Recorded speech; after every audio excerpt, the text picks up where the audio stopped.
Caleb, intro, go. What? Me? Alright, so... Thanosio started playing Mario Kart Deluxe. Okay, so, Shut up. this video in particular takes a bit of a different topic than usual. Normally we're talking about fiction in general, or specifically anime. Now we're talking about video games. Specifically, whether video games have become easier, or too easy, I should say. And what our thoughts on that. Is it good, bad, or whichever, whatever. And of course, we are experts on the topic. Experts. I play Pokemon. I've played Animal Crossing, but only now. Well, I'm playing Mario Kart right now. Just to get the creative juices flowing, because I'm sure Caleb won't just shut the fuck up as soon as he gets started. I make a valid point. So yes, topic of the video, stream, whatever, I don't give a shit anymore. Actually I do, I really do. But that's not the point. Have video games become too easy? I have some thoughts on this. Alex, you barely play video games, but you have some things to say, surely. Maybe. Caleb, you have a good idea. But let's start with a good one. Something that I feel like is such a weird thing. Something that I was talking to Caleb about before Alex even joined the call. Minecraft. True. Especially with its updates, it doesn't feel like it has gotten easier or harder, just a little bit more tedious at times. With how you do shit in the game and whatnot. Like creating a map no longer in the crafting table. You can expand it through the cartography table. Or getting like certain blocks is only available through thingy. I forget its name. I forget what the thing's called, but like the chiseling thing. Oh yeah, that's tough. It's if anything, it's gotten harder. To some extent, because they've added new mobs. I feel like it's gone harder for older players as well. I mean, you do have the chance to slowly get It's just some things I'm just like used to. It's like, oh shit, I have to think about what I'm doing. There are cockroaches in my house. Oh. That sounds like a problem. But then you got the drowned and the husks, whatever. Oh, the husks are so annoying. Yeah, like the husks. So I would argue that adds a little bit more difficulty to the game, because now there are zombies that will not burn in daylight, so that daytime is now that much more dangerous. And it's in the desert biome, which is a biome I always want to build in, typically. Yeah. And then the drowned, it makes exploring the sea even that much more dangerous. But I do like the drowned and what they added to it. Yeah, they're good. Because, but like the whole thing is a desert. We played fucking hardcore and I got fucking killed by one with a trident in the first fucking hour. So did Waggy, so that was funny, but still. Yeah, but like, but still, adding the element of difficulty to the ocean biome, I think, I feel like, is pretty good. But to the desert, I don't think as much, because already so many things spawn in the desert at night, especially. That doesn't really feel like there's been. It just feels like it's gotten a little bit more annoying, especially in daytime. But I think we all sort of view it as a better thing, a better addition to the game, adding that little bit extra difficulty, that little bit extra challenge to it. I don't think it's detrimented the game too much. Have we gotten any new bosses? We got that. Wow. To me, the new boss is the fish. Yeah, the fish one is that's not new, but it's a new. It's new for me. Yeah. Yeah. I mean, Trident is pretty bossy. True. That thing hurts. Yeah. I can't believe I got one. In our last survival game. I was the only one with the Trident. But I don't know. I mean, bosses. I suppose bosses don't add too much difficulty because they're pretty avoidable. Yeah. Especially the Wither, unless you want a beacon, which is more just a sort of side thing. you're not really gonna fight one. Yeah. The Ender Dragon, if you want to quote unquote beat the game, or if you want a Elytra, you need to go through him. Yeah. Can't you resummon him now? Can't you respawn him? Or is that bullshit? I don't know about Oh, I that. thought I heard you can respawn the Ender Dragon after you kill him. Well, you can through like resetting the end, but I don't know about. No, yeah, but I thought they added something. Oh, maybe they didn't.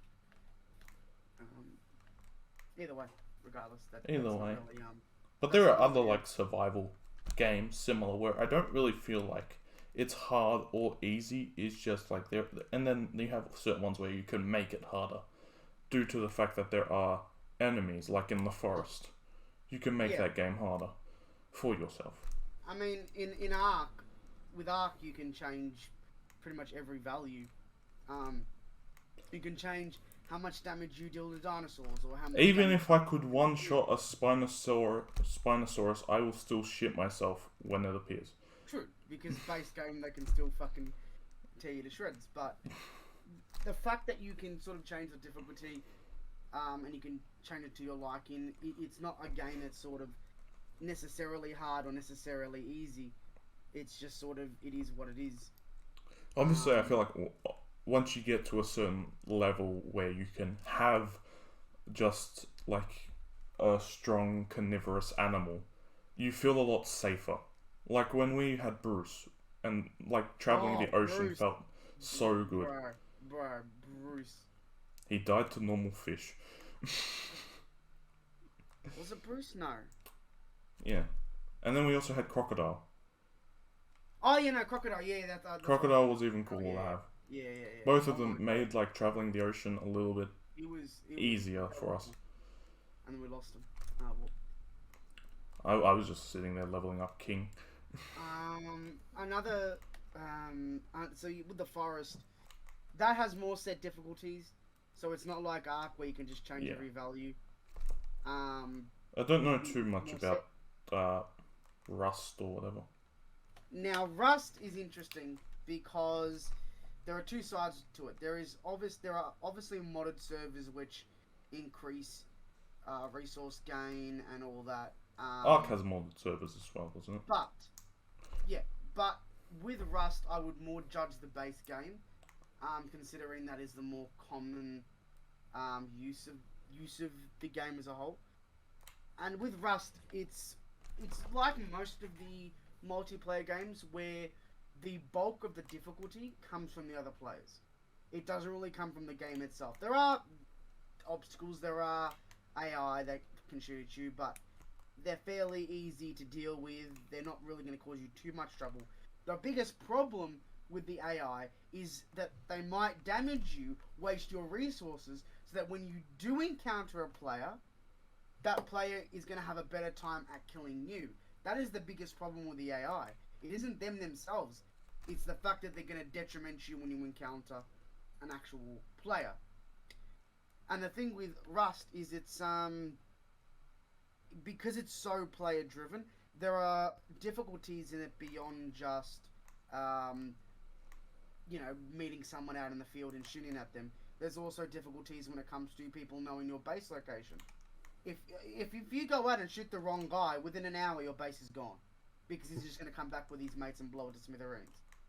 And there's also that difficulty. There's an almost psychological aspect to it.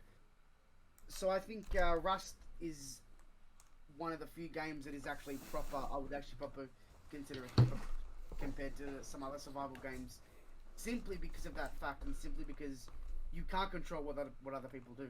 If that makes sense, they want to raid you, they're gonna come raid you. It is what it is. Well, in games like that, wouldn't the difficulty be more how difficult it is to progress by yourself? Yes. How to get the necessary resources until you're to the next level? How long would that take till you're at a comfortable level? By yourself, not sure, because I've never. Well, not with by yourself. You play a lot with mates, so. It depends. It really depends, because sometimes if it's just Dean and I, or Dean Vagesh and I, we won't get very far. We'll get maybe. Yeah, of course. You have Vagesh on your team. A a decent size. But the last one we did, it wasn't this big massive compound. Where compounds, basically, there's your base, which has got normal walls, but then you got these massive actual city walls, if that makes sense. You can put around your base, and when you put them around the base, that makes a compound. We had one of those, but it wasn't that. So we weren't this massive, powerful force on the server because we got annihilated a few days later. But we were at a point where we could go up against some people, at least out in the field, PvP wise. But in terms of wrecking their bases, we were not at that level.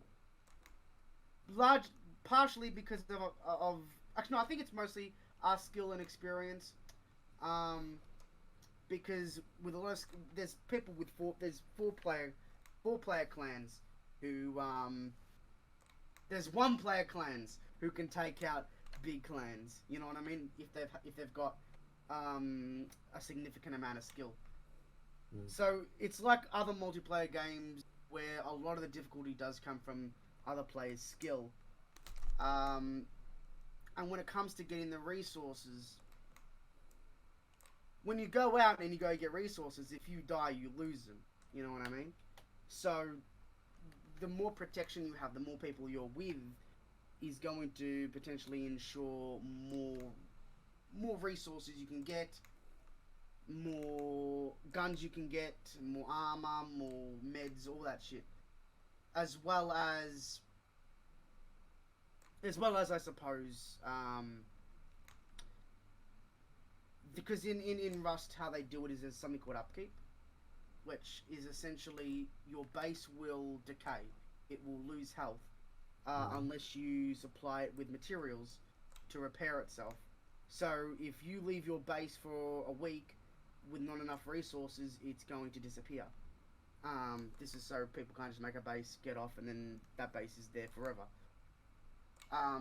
So if you make a massive base, yeah, which is always annoying in games like Faction. Yeah, it's why I hopped on an Arc PvE server, and there's no decay in that, and there's bases everywhere. You can't build anywhere. So it's something that but that's another topic. But if you build a massive base in Rust, but you don't have the people on to maintain that base, it'll disappear. It is what it is. And you see massive bases, and there are clans out there with like 15 people, and they build these massive bases, but they need to always be on to upkeep it. So there is definitely an aspect of the more people you have, you're going to have a significantly better time, and that influences the difficulty, as well as who you play against, the people you play with. I remember one of the servers we were on, we left it because a lot of sweaty clans were coming on, and they were building a lot of compounds everywhere, and we just stopped using that server because there were too many, and we kept getting we couldn't get anywhere. Anyway, that was a rant about Rust. That was probably too long. But yeah, that's sort of the difficulty that it does. It has.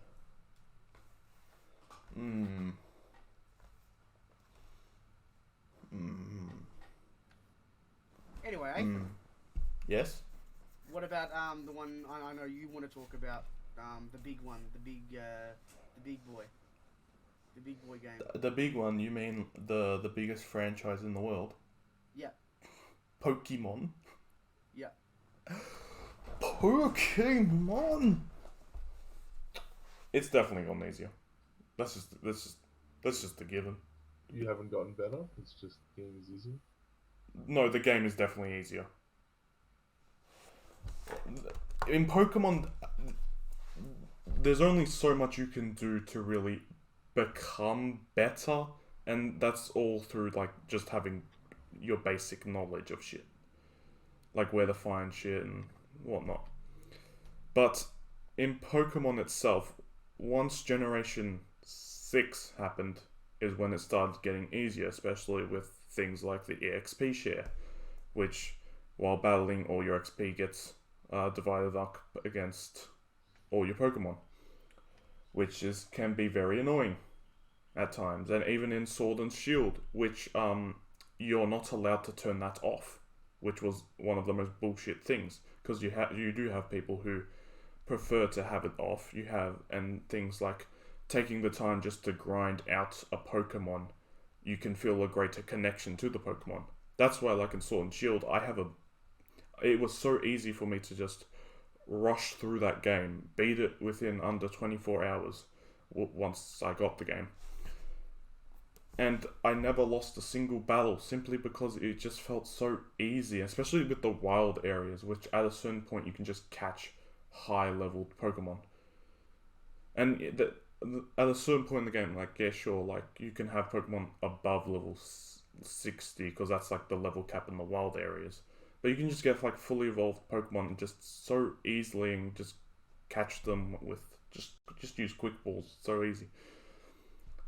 And it gets to a point where it can be partially annoying to a game, especially when you don't feel like there is a challenge in front of you. Like in all of X and Y, the only challenge I really faced was the champion's final Pokemon being the Mega Gardevoir. That was the only challenge I felt in that game when I was playing it. Of course, with that, it was a newer experience. And things like the removal of HMs have, of course, made the game easier. I'm not saying that's a bad thing, because I do prefer the removal of HMs.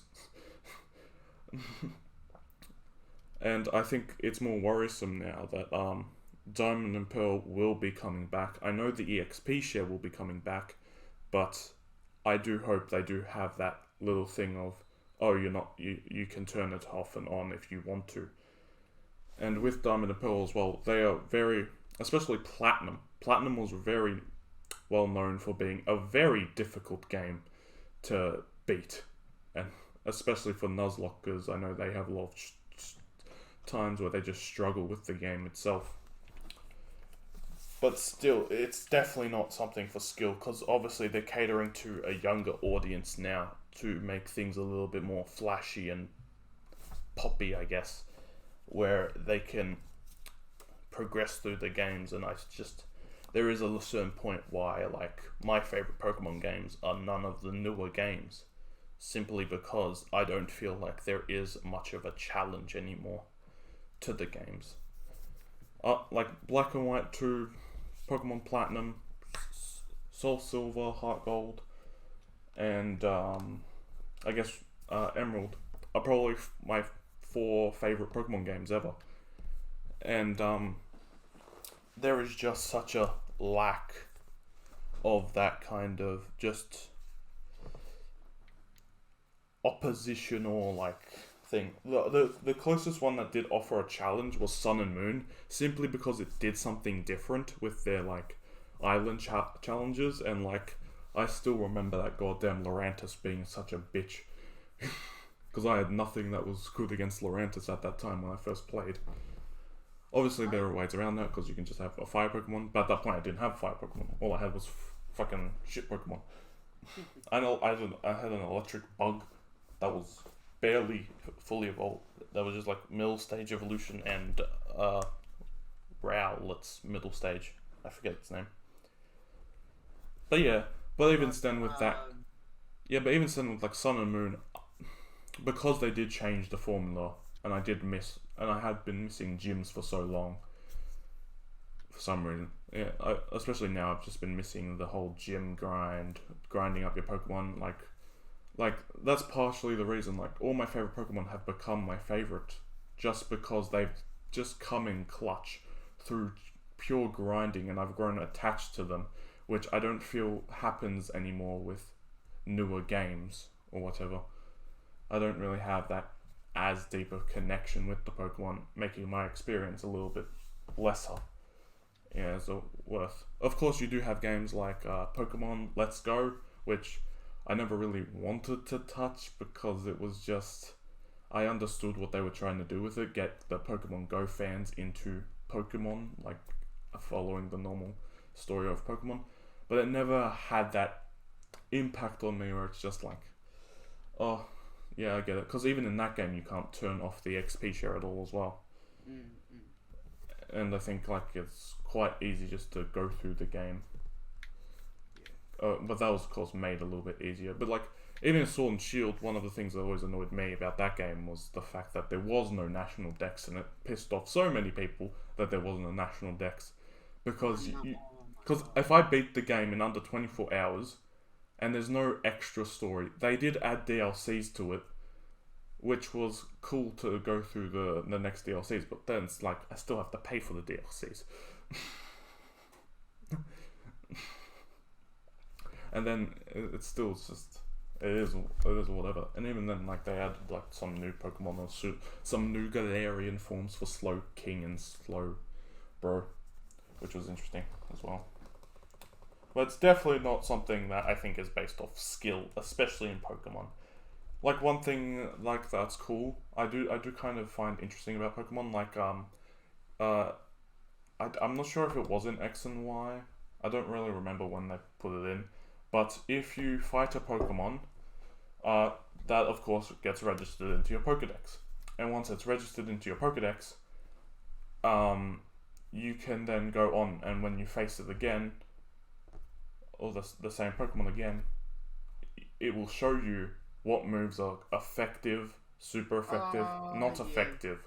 I remember that. Which also adds to that level of making the game easier opposed to having knowledge over it. Yeah. Because that is something definitely in Sword and Shield. I'm pretty sure it's in... I don't know if it's in X and Y. I don't know.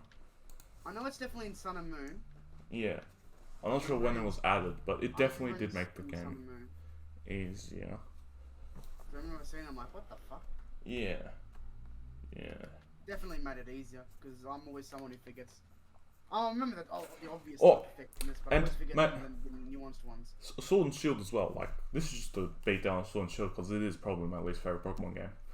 The only aspect I really liked about the Pokemon game is how they did the gyms, kind of, because it was like a proper tournament type thing, especially like the finals of it was like a proper Pokemon tournament like you see in the anime, which was really cool. Other than that, I think there were some things like the Gigantamax dens, which if you beat the Gigantamax dens, you can get EXP shards, and once you get to like a point where like you just have like a whole full team of level 100 Pokemon, like in the DLC, there's like I guess it counts as a legendary, which is kind of weird. But like Urshifu, and you can evolve it into two ways, either the dark fighting type or the water fighting type going through a tower. And in the game, I remember when I got it, because it was in the DLC and it was very long after I'd beaten the game, that I got it up to level 100 really easily and really quickly due to the fact that I could have these EXP shards and just go bloop, bloop, bloop, bloop, bloop. And then of course, like, from Dynamaxing to Gigamaxing or whatever it's called, I forget. Just for that extra form and the Dynamaxing soup or whatever it's called. Other than that, it's like, there's very few very similar things where it's like it has gone definitely easier, and like that's why I'm kind of like anxious a little bit about the new Pokemon games, because I do assume that they are going to have that little bit of easiness off the top. Like, I already know like HMs are no longer going to be properly used. There will still be HMs, but you don't need to teach your Pokemon then. A wild Pokemon will do it for you, which is interesting. And of course the Poketch, which is one of the more interesting things because there is no real dual screen, which it was obviously made for. So I want to see how the Poketch gets, I guess, done in this new proper gem, if it's just something like you can open through your bag or whatever, like, or if it's something that will just, I guess, you can just have in the top corner or something, like a little bit of a mini map, which would be interesting, because like even on the Poketch in the original, like you can have like a map showing you like where certain berries are or whatever. Or the dowsing machine as well was in the Poketch. So I want to see how they introduce the Poketch into the new game. You got any thoughts about if Pokemon's become easier? I would think so. I mean, I remember, because I remember I first played Emerald. Didn't complete it, but I played it, and I remember when I played the newer games, I'm like, this is significantly easier than the other one. One thing I noticed when I was recently like replaying, I was replaying both. Like, I think I was playing Omega Ruby, and I was playing Emerald, right? Mm. And while I was playing, I recognized something very peculiar. There are so many more trainers. There are so many more trainers in Emerald than there are in Omega Ruby and Alpha Sapphire, which makes sense because it's like, yeah, it's of course easier to level up your Pokemon then, because of the XP share, all your Pokemon are leveling up at the same time, opposed to having a bunch of trainers on a single route, where you have to just grind the ever-loving shit out of it. Yes. What Alex, about you got any thoughts? On fucking Pokemon. Yeah. Let's Go did not work. I just played Pokemon Go. Wait, you played Let's Go? Nope. It But- didn't. Then why'd you say it didn't work? Because I didn't get it. Yeah, but that's not about if it didn't work. That's just you didn't get it. It just didn't work. How did it not work? What? Because it didn't appeal to me. Pokemon Go play. I think it more appealed to the people who like Pokemon Go but wanted to get into the mainline games. But due to the nature of them, I will admit that to some extent, I mean, if you go in without knowing effectiveness, it's not exactly like, it doesn't exactly give you a chart, you know what I mean? Yeah. So if you go into the game not knowing shit, it's like, oh, hang on a minute, what? Well, At least with this, but with Pokemon as well, you can just kind of open any game and really just go and start. I think that's one of the things that's good about Pokemon. But I think that when, like, say if you get a game like Emerald, and you start playing it, and you see super effective, not effective, whatever, it might be a bit difficult to grasp which is effective and which is not super effective. And not everyone is like me that can whip up a chart, you know what I mean? Some people might not even know about that. I mean, you can just Google it. So, I know, but some people might not even understand that. So, like, if you're I a think really that young kid, yes. But like, Exactly. if you're a That's what I teenager, think, I you think just that's what they were trying to. At least that's what I assume they were trying to do. With the whole telling you what's effective and what's not effective. I mean, I'll tell you what. I mean, in the end of the day, it's not really gonna.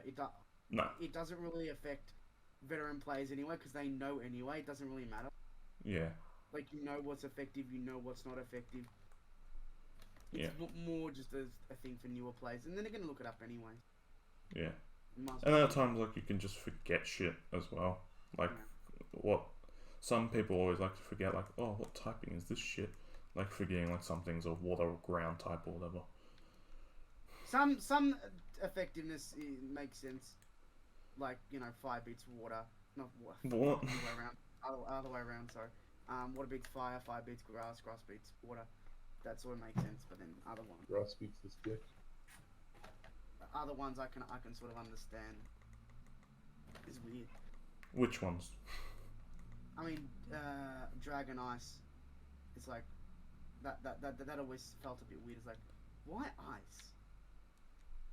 But I think, like, back then as well, like, there were just a lack. There wasn't a lack of, like, ice types. There was a lack of, obviously, pure ice types, and also ice type moves.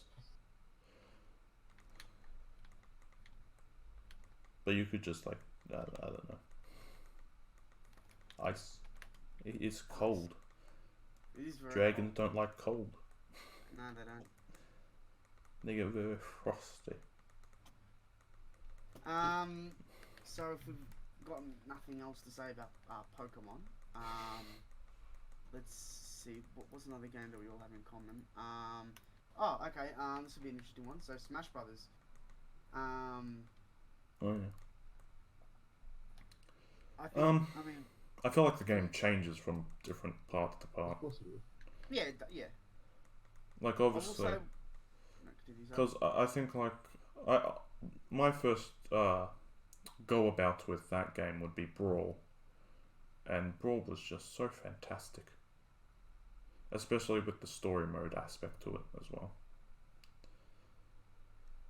But then like going into something like the next one, like the 3DS and the Wii U version, I always go a little bit kind of annoyed that there wasn't. I didn't feel like there was a lot to kind of explore in like a solo capacity. Obviously, yeah, like I'll play with my brother a lot or some shit like that. But still, I like the solo aspect of like a story mode kind of thing. I don't know. Didn't like Sora come out today or some shit? The last DLC character for the new game. Yeah, the last DLC was announced. No, he came out today, didn't he? He came out today. Yeah, he came out today. He was announced ages ago. Ages ago is like a few days ago. No, he was announced like a couple weeks ago. Wasn't he? It's far too fucking long ago. Yeah, he was announced a couple of weeks ago. I remember, wasn't he? Or last week? I don't know. Yeah, well, When was he announced? one good thing I'll say about Smash Brothers is that I think, unlike a lot of fighting games, it's very easy to pick back up. Bruh, I'm the one out of time. Ethan's right. Fuck. That's a Yeah. sick October. Yeah. Sorry, I'm wrong. Yeah, it was a couple weeks ago. Because I was watching it. That's why. Fuck. I need to get my fucking head in the game.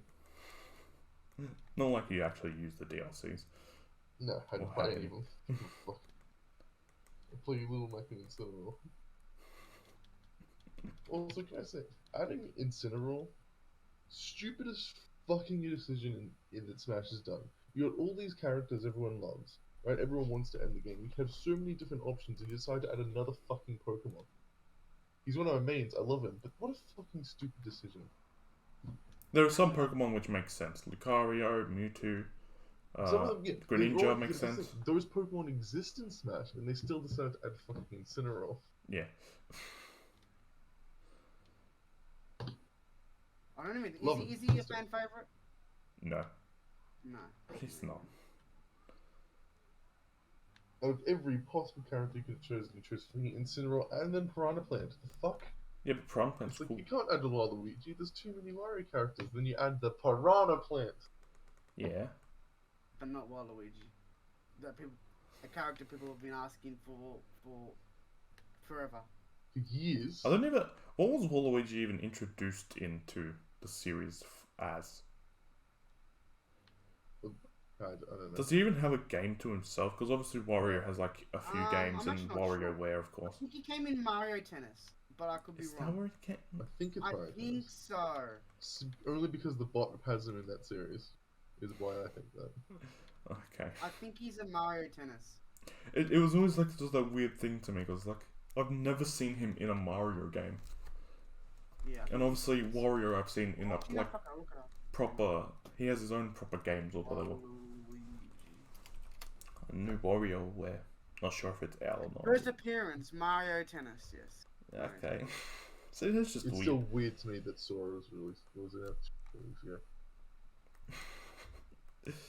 Well, you play a lot of Smash, Alex. Got any thoughts if it's become easier from, I don't know, Wii U, I guess? I genuinely didn't notice much of a difference, except the fact that Little Mac's recovery was easier. Which is now I play him more.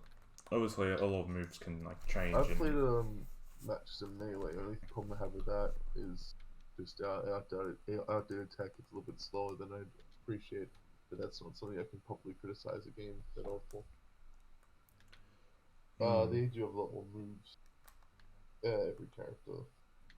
I suppose it is really a learning curve. The same problem with Paladins adding a new character every couple months, and Smash, this new Smash Ultimate having every character they ever had plus dozens more. There's so much shit. There's so much shit you need to learn and pick up on if you want to effectively counter and play every single character. That being said, I do think that it's good in the sense that with a lot of fighting games, they can be very hard to pick up again. And one of the things that I struggle with when it comes to fighting games is I'll play it a bit, I'll stop playing it, then when I come back to it, I don't know what the fuck to do. Yeah. Smash, I have never ever had that problem. Yeah, I agree Never. with that. Because even when I came to your house that one time, and I first played Cloud, within 30 minutes I knew exactly how he worked, and I was kicking ass with him. 30 minutes. Because it's simple. right? There aren't these advanced fucking combos you have to learn for each individual character. Yeah, no, like It's the Tekken or same. Mortal It's the Kombat. same core controls. Just what each control does for the character changes. Yeah. But it's still somewhat simplistic. It's still easy to pick up on. So even if you pick up a new character that you've never encountered before, you can still figure out what to do, which I think is something that many other fighting games do not do. No, because usually with fighting games, like, let's take Naruto Ninja Storm 4, for example. Or even Jump Force. Like, with those two games, I always, like, kind of forget what the fuck I'm doing, partially at the beginning. And then I'm like, oh, okay, yeah, I remember. And I have to adjust. Every fighting game, it's just a buddy match for me until I figure it out. But even then, I always never do. Jump Force is very, it's easier to figure out than most other games. Yeah, like, Xenoverse 2, Dragon Ball Xenoverse 2, I think there is a little bit of a learning curve with that, just because there are a lot of abilities that you can use, and you can do a lot with it. And of course, it's very customizable, yeah. Yeah. Which makes a bit more of a learning curve. I don't know. I'm just happy in the fucking home lobby I can finally, like, fly around.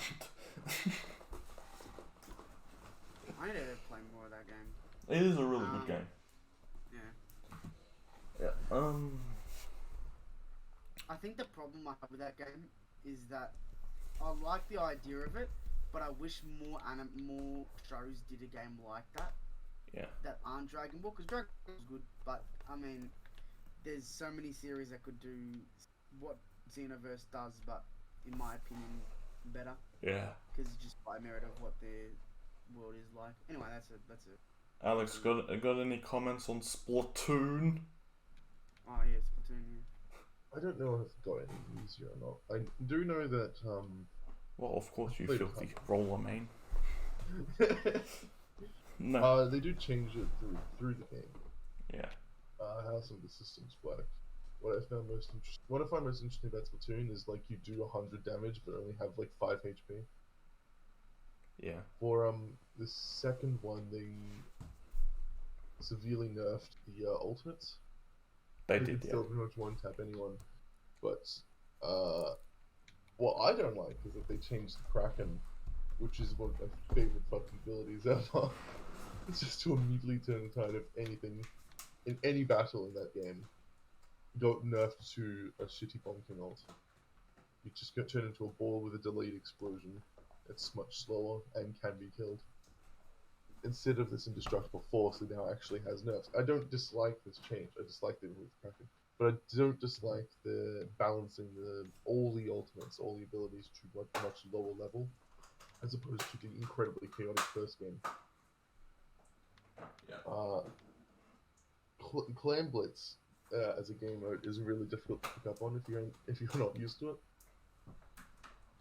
But I appreciate that Splatoon trying something else, trying different game modes, like Salmon Run, for example. I love Salmon Run. Salmon Run, I love Salmon Run because it's the only really cooperative game mode. And it also has that challenge. It is challenging. It's a challenging game mode that you can go with your mates and you can just burst against an assortment of AIs instead of going into league battles. It annoys me that you can only go into these special game modes if you go into a league. Yeah. That means it's pretty sweaty as fuck. And whilst I can be sweaty at that game, many of my mates are not.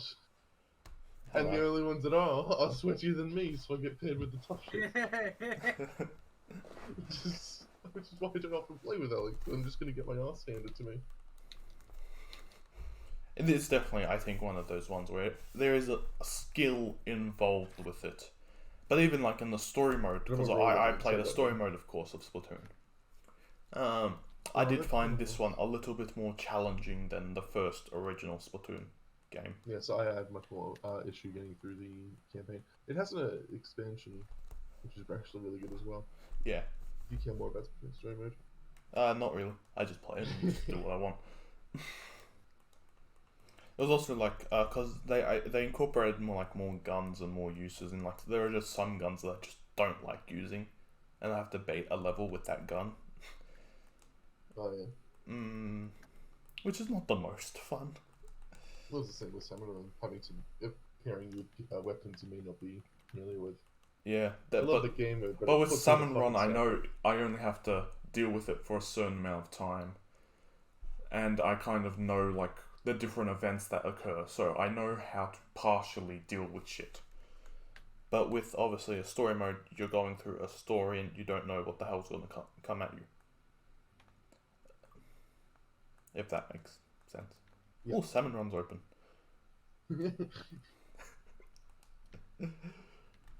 I'm just planting pumpkins in Animal Crossing.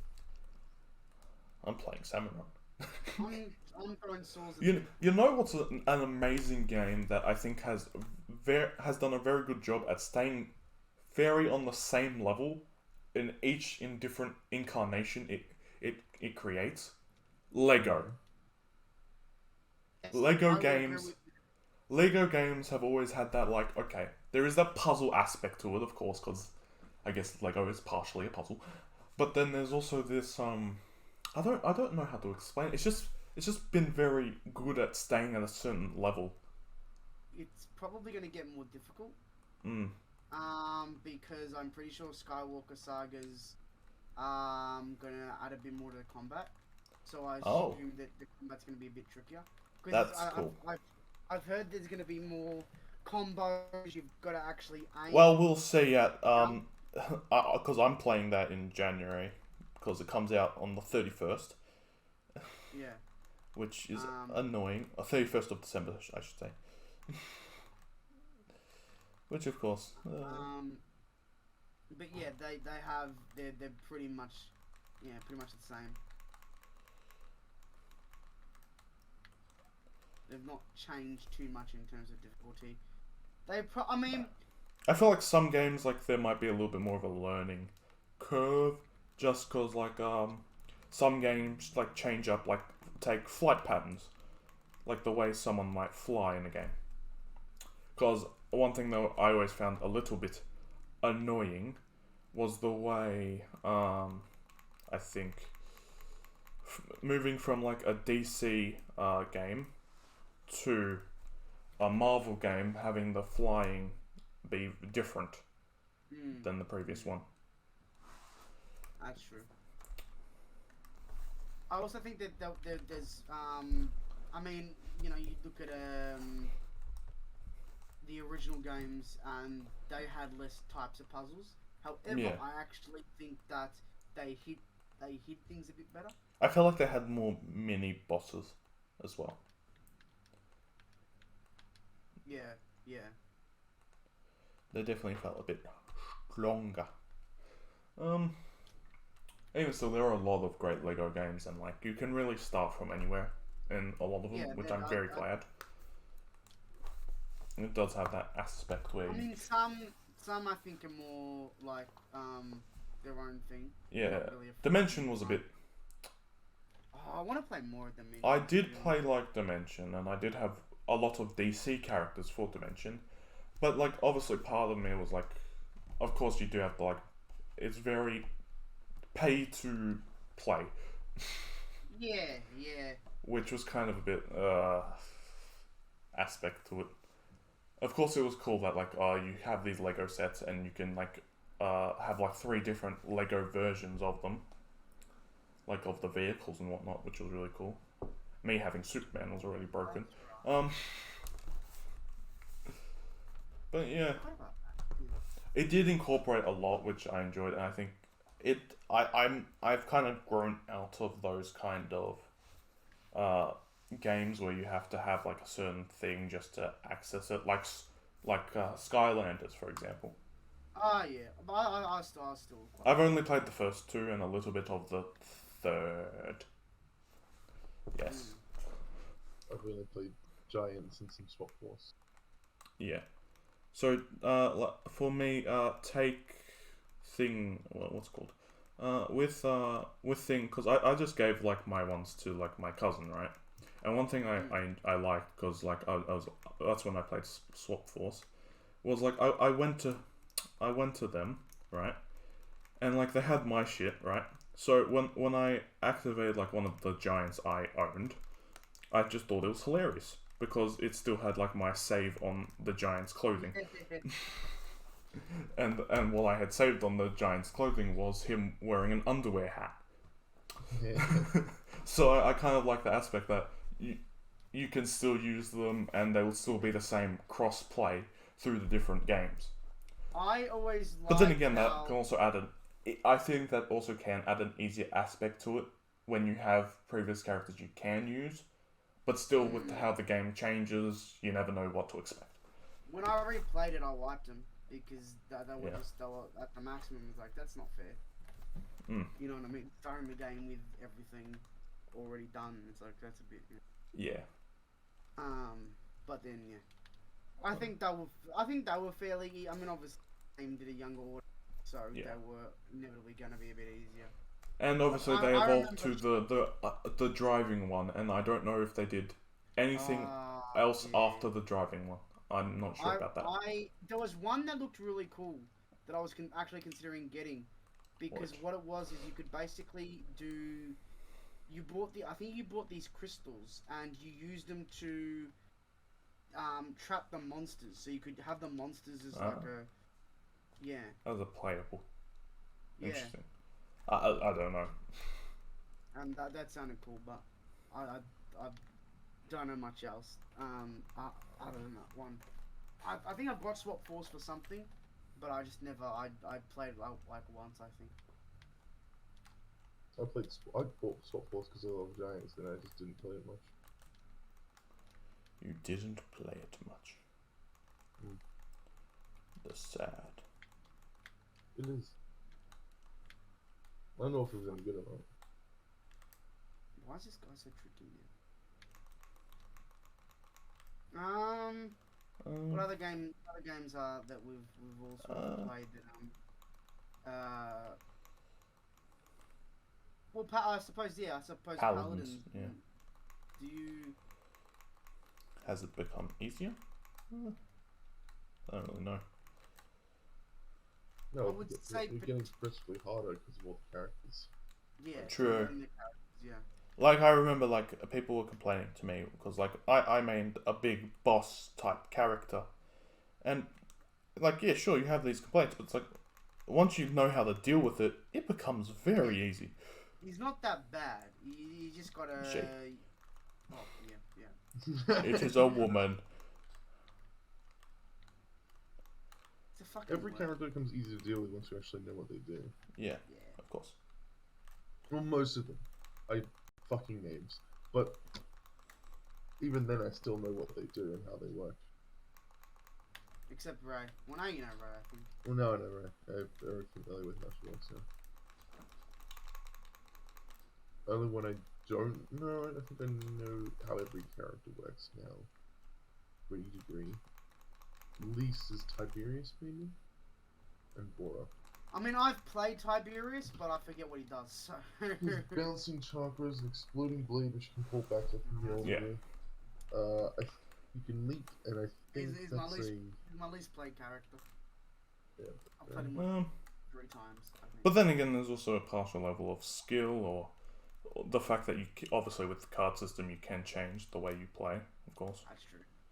It's a simple shooter, right? Especially if you know someone, Alex. Decided.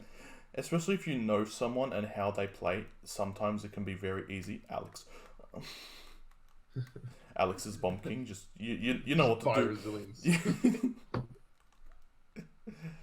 But then sometimes, of course, like obviously, like you can see people's cards and you can see how to kind of counteract them with items and whatnot to get.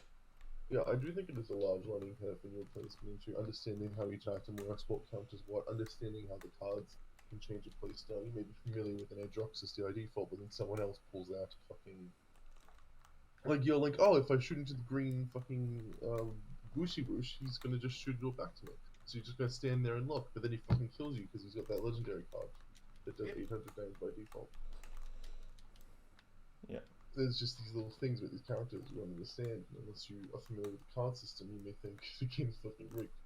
Oh, this Tara isn't gonna touch me as Yagarath. Oh, nope, she's got burn monster. Fuck.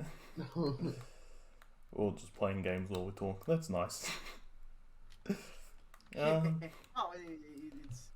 obviously, I feel like solo games, and especially games that there are obviously multiple games of. Like, I think Dark Souls is one that's just notorious for being. Anyone here play Dark Souls? I have played 3 seconds of it. Oh wow. And, Actually, I'll tell you how much I've played of it. Hang on. Governance thing, man. It tells me. I also think the reason. I've played 12 minutes of it. Nice. I also think the reason with the Pokemon games come about how it's getting progressively easier. When you get a new generation every fucking game, not every game, but... it's an exaggeration. Yeah. The more content you add to it, the more difficult it is for people to be able to understand what's happening. Like me, I'm not going to get into fucking Pokemon game. And many of the younger kids probably aren't going to get into fucking 4-bit games. They're not going to think that's any good. Because current climate is kind of pushing the idea that if it's not realistic looking, it doesn't have the best fucking mechanics, and therefore it is a terrible game, even though it can just be a very simply put together game. You don't need to have Kratos cut down trees in a fucking god-killing game. Yeah, I noticed that a lot of newer games have. Because you look at Assassin's Creed, and when they got to not even Black Flag. I think they did a bit of Assassin's Creed 3. They added survival mechanics. I to this day I still don't understand why they did that. I don't remember exactly the games, but I saw those criticisms online. It was like a COD game versus a Halo game. They went to like a market stall and started shooting up the fruit, and the Halo game had like one collision model for the entire fucking stall, but COD had a different collision model for every single fruit. So you could shoot a fruit and it would explode. So what? Halo. Exactly. And they criticize Halo for being an inferior game. Why the fuck does shooting fruit in a gun game matter? If anything, I would actually say it's better for what Halo did, because Halo will now use up less resources. Which Halo was this? I don't know. I mean, the slightest. Okay, whichever. It's going to use up less resources. Thus, you are going to get a greater FPS. The COD is going to use up more resources of the machine. Thus, it's going to potentially have less performance. And in a first-person shooter that is competitive, you want better performance. Mm-hmm. If you have less performance, then it's not as good, right? So, if anything, Halo actually did something better. In a single-player game, fair enough. But in a shooter, in a competitive shooter, it's like, well, it doesn't really matter. It's where the people now hold these games to higher standards than they need to be. You don't need to interact with every piece of fruit, every bug in the game. It's not about that. It's a shooting game. Let it be a shooting game. If it's a game about that, then sure. But holding games to such a high quality means audiences are less likely to go back on the older ones. So you can't just say, oh, you'll understand this game or the Pokemon if you go through all the Pokemon games. Well, audiences aren't going to do that. I'm not going to do that. I argue that, I argue with Pokemon, you can just start from anywhere. Yeah, I don't think it's as daunting as you don't need to go from the beginning with Pokemon. That's one of the beauties with Pokemon. Every single new generation that's added, there's going to be way more content than someone can. Even remakes, you can still just play remakes without playing the originals. There's not really going to be that stigma, because obviously, like Diamond and Pearl, that's going to be the new game that comes out. I would actually say that it's probably harder. I'd say it's harder for people to start with some of the earlier games. Yeah. Especially like Red or Blue. Yeah, Red and Blue especially. Those are hard. Extremely tricky for newer players to grasp, because they have none of the I suppose easy stuff that the current games have, but they also. There's also poor balancing in Red that I've heard. Yeah, of course. And so starting there could be not so good, and I think it's with a lot of games actually. But then some games, I think it's definitely worth it going back to the originals. Yeah. Halo, for instance. Halo, definitely. I've only played the originals. Halo, Assassin's Creed to some extent. Assassin's Creed kind of ended that with because didn't the story mode kind of end? Partially. What do you mean? Like the Connor stuff. I'm not even talking about Connor. I'm more talking about No, but like, because obviously once you play like take Assassin's Creed 4, like sometimes like the plot and the story elements of it. I mean, I suppose because what they did with Assassin's Creed is they started from 1, and then they went all the way up to 4. Not even 5. I don't know. I haven't played 5. They went up to 4, and I think that was the one plot. That was the one arc, I think. But then, unless it was Brotherhood that they stopped. No, I think it was that entire arc, but I can't remember. There's something Assassin's Creed people use to differentiate the two. Okay.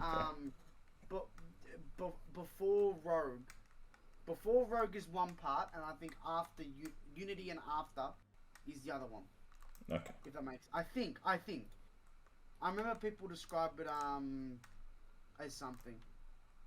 But yeah, there's that. But I think the first game, I mean, Assassin's Creed, I don't think got harder. I think it stayed pretty much the same difficulty. Mostly. I remember struggling with it as a kid. I always struggled with those games, but now I find them slightly easier. The only one I found tricky was fucking Unity, but that's because it was buggy as fuck. So shit would happen that was out of my control. Bugs would happen. It's just like, well, guess I'm discovered now. Yet I'm hidden. Things of that nature can cause its difficulty. Yeah. And I don't think Assassin's Creed has any difficulty settings. No. I don't think so though. I think that's one of the games that's been quite alright with. The one thing. How it's done. I know other games like Skyrim has difficulty settings, 6 levels in fact. Yeah. And the good thing with Skyrim is its difficulty settings I think is very simple, because all it changes is the damage you receive and the damage you deal. A multiplier. So at the lowest, you take like 0.25 or 25% of all damage you take. Yeah. And then you deal 3 times damage. But then at the highest difficulty, it's reverse. All the damage you do is reduced to 25%, and then all the damage you take is fucking 3 times. Skyrim? You got any comments on Skyrim? You said. I think, I mean, it's a little bit less complex than the games that came before. The other games had a bit more to them. But I don't think it's to a significant extent. One notable thing is that in Morrowind, there was no waypoints, nothing. If you wanted to get somewhere, you have to figure it out. And if you wanted to fast travel, bad luck. There's no fast traveling. And I remember this was a few years ago. I watched a video on that topic because Skyrim has fast traveling. You know, you find a location, you can go back to it whenever. But Morrowind didn't. But it actually made Morrowind a bit more interesting because in order to get to places, you had to go through various channels. You had to go through various different. There were ways to get to other parts of the map quickly, but they weren't just open the map, click a button, and you're there. Yeah. One, I suppose, other lack of difficulty or lack thereof is that things tend. How do I put? Things revolve around your character, in the sense that if you need to go and turn something in, you could literally wait a year of in-game time and then deliver it, and nothing happens as a result. There's no time limits, there's none of that shit, which I've always found made things a little bit easier. The game also tells you what weapons are the most efficient and effective, but some things aren't that noticeable because some enemies are weak to certain elements, some aren't, and sometimes it will give you a little tooltip that says frost rolls are weak to fire, but then sometimes it doesn't tell you, and that's up to your own knowledge, I suppose. But I would say Skyrim in general, if we're going with the base difficulty setting, where it's you do the damage you're supposed to, you take the damage you're supposed to. It's decently. It's got a good challenge to it. Certain enemies are gonna fuck you up. Other enemies are not gonna fuck you up. I know when I was on console, bro, I died so many times. Now, if I'm about to die, God mode. Quickly turn on God mode, so I don't have to, you know. But I think RPGs in general haven't become too easy, in the sense of the actual fighting, the actual combat. In terms of other things like getting certain items, I feel like with some MMORPGs type things, there is a sort of thing like how to attract an audience as well, with just some of them. True. I mean, Skyrim, I felt became a bit simpler, simply to get more people into it.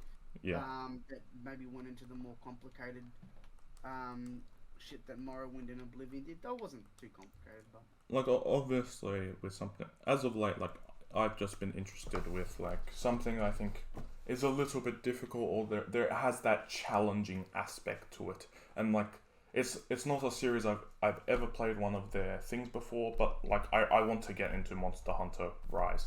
Yeah. Because I've heard good things about it, and the aspect of like having a challenge, and like I feel like it's just one of those games I can just kind of chill out with, because like I get the premise of Monster Hunter in terms of like defeating monsters, getting their items to build their better shit, and to keep going and doing that like little grinding thing with them.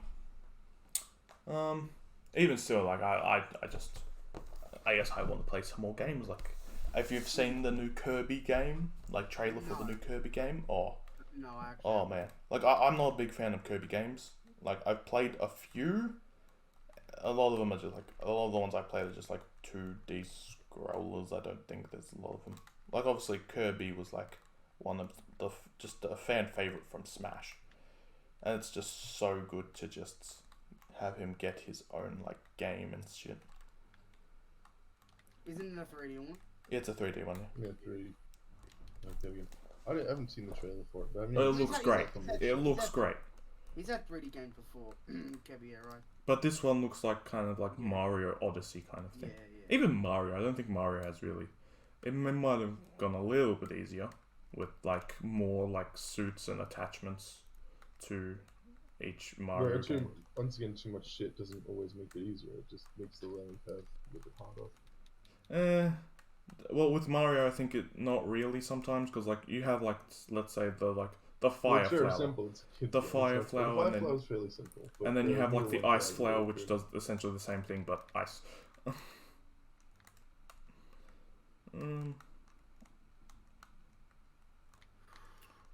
I can't really speak on the behalf of any Legend of Zelda games.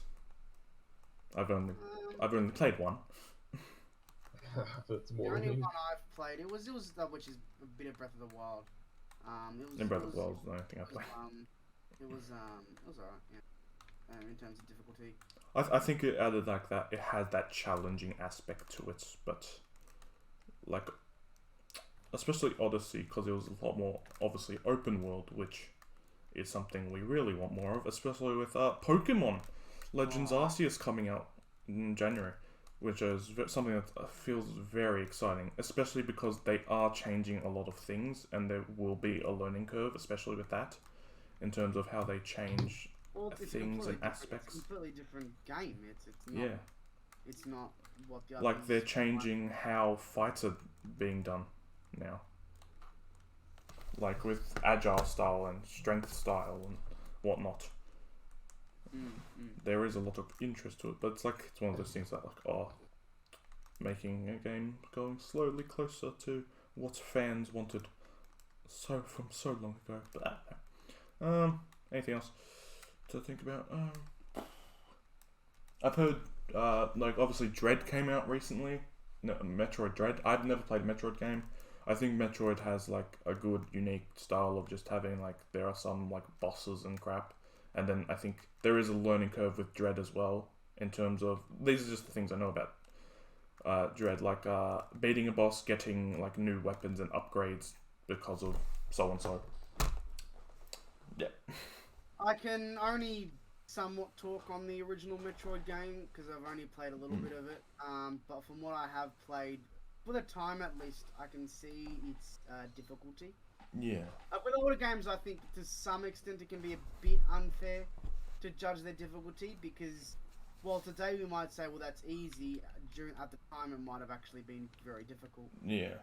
Because at that time, it was something that I don't think it had really been done that. And that is, you had to go to different areas to get different things, and once you've done that, you can go back to another area to open up a door just to get to the next area. One thing I have recognized is, like, I've kind of fell out of, like, a 2D platformer type of game. Like, there are some that, like, of course I'll still go back and play because I enjoy them, like Mario. Maybe some early Sonic games, a bit. But, like, thinking of, like, playing, like, a 2D platformer, which I think Dread is.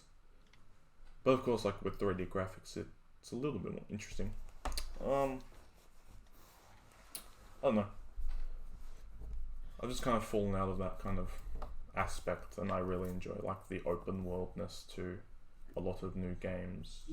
It's interesting because on the topic of 2D platformers, one of the games I'm actually playing right at this moment, Mega Man.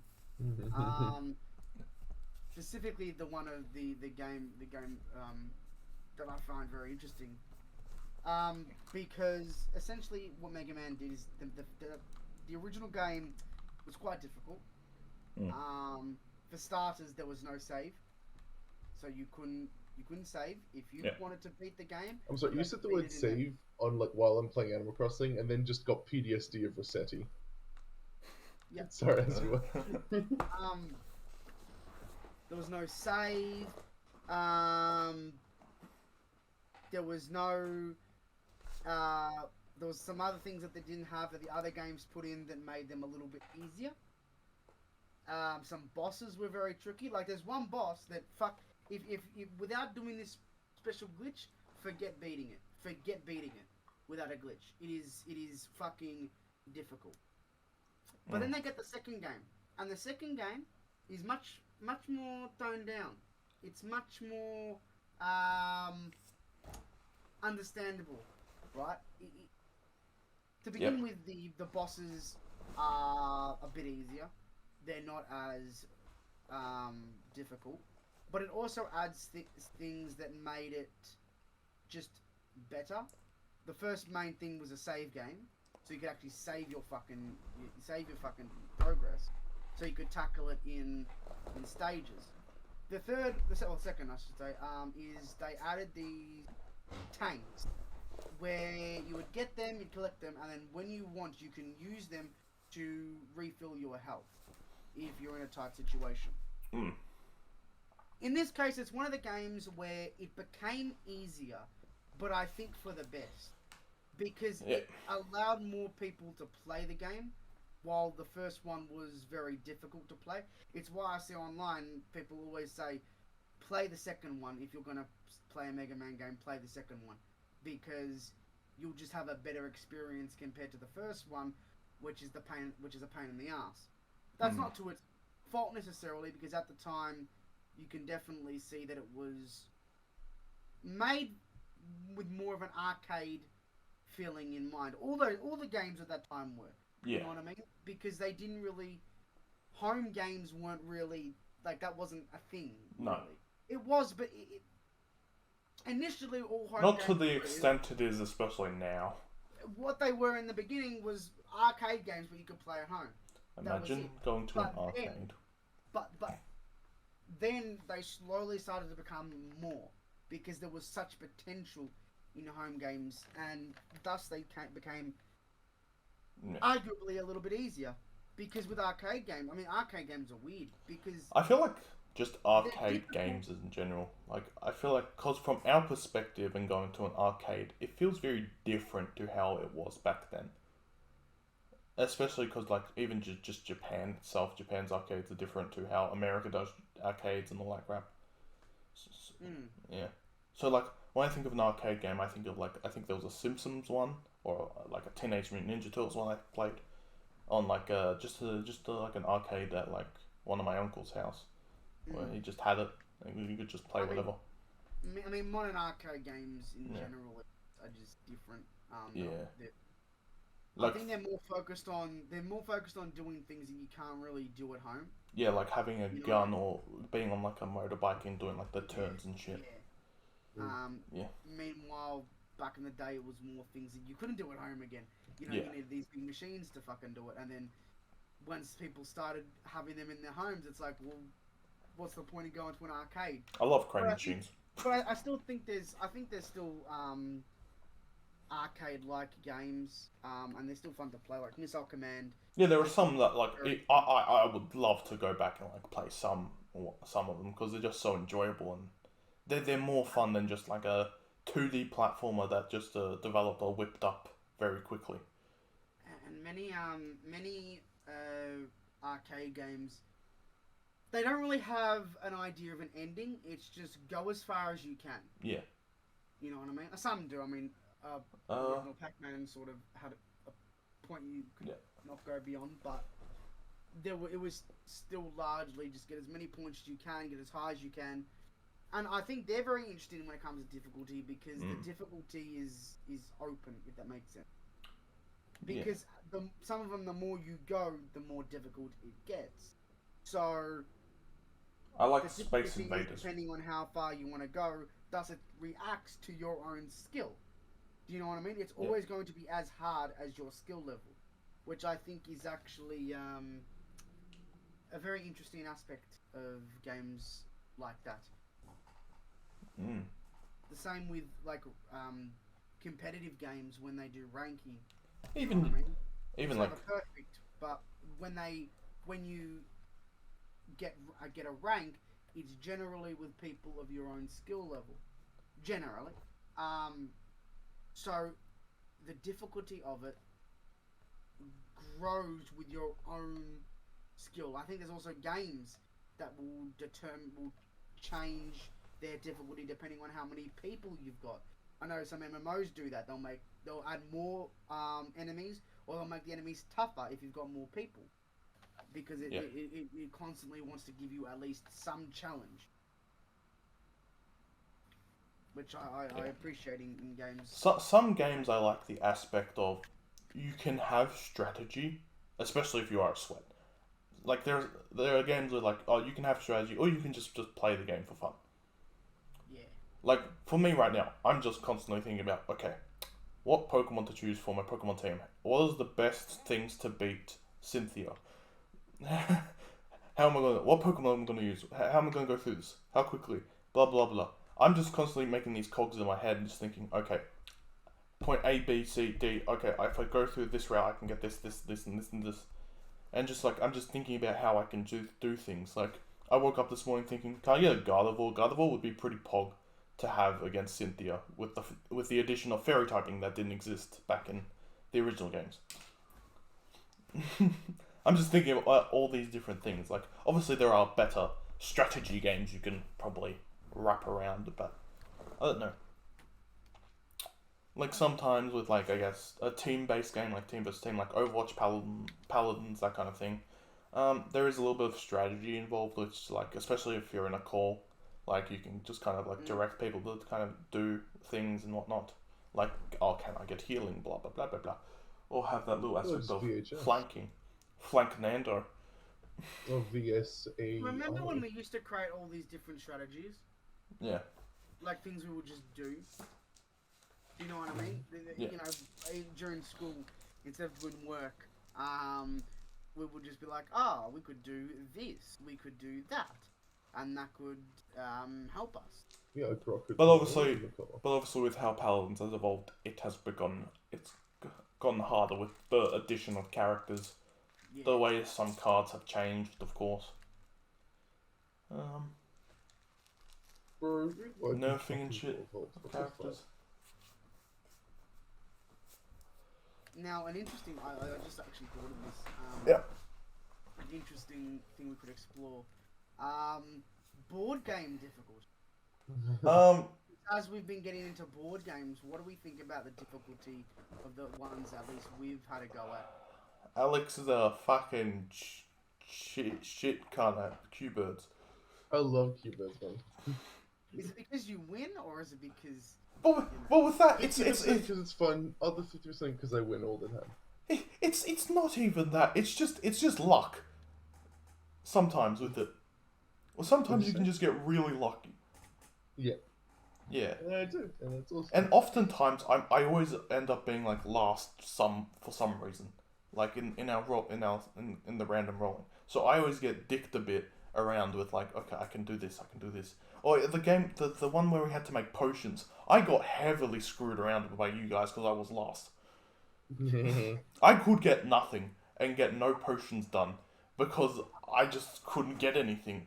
I know there's some games that what they'll do is they'll actually give the first player an advantage. Meh. Which is I think is a very good thing in some other games, but I don't think any of the games we've played does that. Maybe some do actually. I could be wrong on that assertion, but I don't think any. As far as game difficulty, I feel like that goes more in hand with your understanding of the game. Yeah, I suppose. Because board games you can't really change that much, and it's not like, oh, let's select the hard difficulty. Like strategy games, of course, will always exist. Like chess is very heavily strategy. You have to understand everything. You have to know what you're doing. Like some people know plays and shit. I mean, I suppose it is usually it's sort of like multiplayer games where it's also based off of the people around you. The math one, the one where it's like we get a bunch of cards and we have to kind of screw each other over. That one. Which one? The one where we have to screw each other over. I like that one. The 6 Nimit? Yeah, 6. That one. 6 Nimit. Oh right. That one's yeah, good. I love that one. That one's good because there is that aspect of okay. Yeah, I have to be very worrisome because there are like 3 other players who can kind of fuck me over. But how do I fuck them over? I like that aspect to it. Obviously, there is a bit of luck with what cards you get, but I feel like there's a good range of cards, and you never know what's gonna happen or who's gonna play what. I think a lot. I think most games have some degree of luck. But yeah, I mean. But if the luck is equal between players, then it's not. Yeah. Too much of an issue. Yeah. Though sometimes the unpredictability can be a problem for some people, which is why people like items often smash. Or sometimes going last always fucks you over. Because you can't, because like when I'm playing like Q-birds, I'm just thinking, okay, I want that flock. I want them. I have to just hope and pray, and then I have to create like a multi-tier strategy just in case I don't get that. So like, what am I going to go after? But there are 3 people in front of me who can constantly fuck me over. It's always the same for the first one. Of course, you get the initial move, but then you have 3 people next that you have this plan in mind, but the next 3 people like fuck that. We're going to do anything. They want to take the initiative just as much as you do. Yeah. So whilst at the very beginning, of course, there will be that problem. Yeah. Eventually, like, obviously, at a certain point, obviously, it changes. The way of my victory. Yeah. Or like, you only won the last game, which I should have won because I forget who it was. It was either Jake or Vigesh. I don't remember because they were being dumbasses and gave you the win. Someone gave it. They just handed it to me on a silver fucking platter. Yeah. Love that game. As you can tell, I've never won. It's always funny. It's always funny when someone says, "Oh, Alex is gonna win. Alex is gonna win." Yet I can see right in front of me the birds I need to win the game, and I'm like, okay, keep thinking Alex is gonna win. Wait till my next turn and see what happens, and then I win. Well, yeah, sometimes you do, but yeah. But then I think it's interesting because like when you do have like two people who are very close to winning, like when we were playing the potion one, right? I had given up. I had just fully given up. There was no way of me catching up. There was no way because I got fucked over too much. So I just sort of like partially quit and just tried to just do whatever I could at that point. And then you have to think about like, okay, if this person's close to winning, everyone groups up on them, tries to talk them, but then you forget and don't realize that someone else is kind of close as well. The travel through Tokyo or whatever, the Japan one. Hokkaido. Tokaido. That's a good one. Yeah. That's a good one where it's like, okay, what does everyone have? How do we get points? Blah blah blah. But then again, I love the last time we played it. We didn't even compete anymore. It was just let's just go on a journey, bro. That's what I like about games like Tokaido. It's not like I don't give a fuck if I lose. It's like just relax. It's also very quick and you can just play for the fun of it. It's quick if you play casually. It's the long time to play competitively.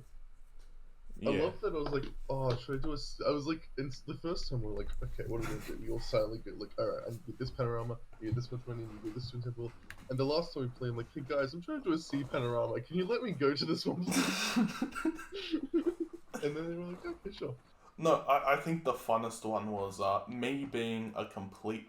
I didn't choose to win. I just chose to fuck you all over by going to the money every single time. You fucking bitch. So that no one could buy shit. You'd leave first. You'd always go get the money. Yeah. It was such a good And strategy. the only way we could get the money is by skipping way forward, losing so much progress. Yeah. Where as well, like that's the thing where it's like someone else can add to the difficulty, and you never know what other people are gonna do. Me being a fucking in some games, I can add to the difficulty of the game. Yeah. Like if Alex and I playing Bed Wars and I just want to do fuck all. Like Muffin time, so good. Muffin. But Muffin Time's that fun one where it's like anything goes. You never know what's gonna happen. Fucking anything with that card that fucking turns the game off. I love that card. It's a brilliant card. Like no one wants to use it but me. I fucking love Muffin Time. It's one of those games where it's like, oh well, something. I guess the game's ended. I think literally put in so much effort into getting these cards. You know exactly what you need. You know exactly what combination, and then someone pulls out my fucking lemons. And you're like, okay, guess I've been derailed completely. I do think it's partially a little bit more enjoyable with a smaller group, like 3 to 4. Yeah, that like, way you don't. fight. That way you don't Yeah. go through 8 people trying to fuck you up on your muffin time. Yeah, I feel like because like everyone doesn't know what the fuck is happening, and then there's like cause like especially when you're playing with people who don't really care, they don't really know what the hell they're to do, and because they don't know it, they like you can have some people who just refuse to do whatever, just because they're babies. I don't like it. Yeah.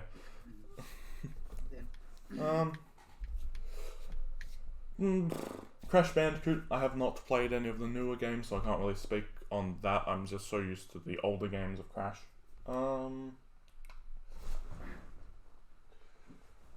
yeah. Simpsons Sim Run is just pog. Has GTA become easier? I could not tell you because I haven't really played the older ones. What I would say is whether it's easy or hard, because you get it with GTA Online, because that's the main one I play. Yeah. It depends on the lobby you're in. Yeah. But what they do is they stack the odds against you whenever you're like delivering something or whatever. They stack the odds against you in the sense that, like, if you're going to deliver something, you're in this shit fucking van, and some cunt on a flying motorcycle will come along and just launch like 10 missiles at you, and that's it. You know what I mean?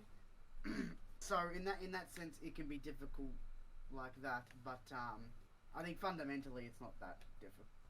That being said, some AI in that game have ridiculous aim. Like they hit their shots. They hit their shots. Yeah. You can do whatever you want, but that bullet's getting to your screen. It is what it is. It is The what it amount, is. of, the amount of times we've lost the match. I do have a question. I've only played the new Animal Crossing because a lot of people wanted me to play it, so I played it. I've never played any of the other ones. Is the other ones easier or harder, do you think, or has it just been a bit stagnant? A little bit of both. Once again, they've added a lot of new content and Yeah. the new ones. There's all that stuff you need to get used to. But they've given you Swimming. way more freedom this time. More freedom, you weren't, okay. So initially you were in a village, right? And you're just one of the residents there. You're just having a blast doing your shit. This time you're like on the island and you're making the island your own.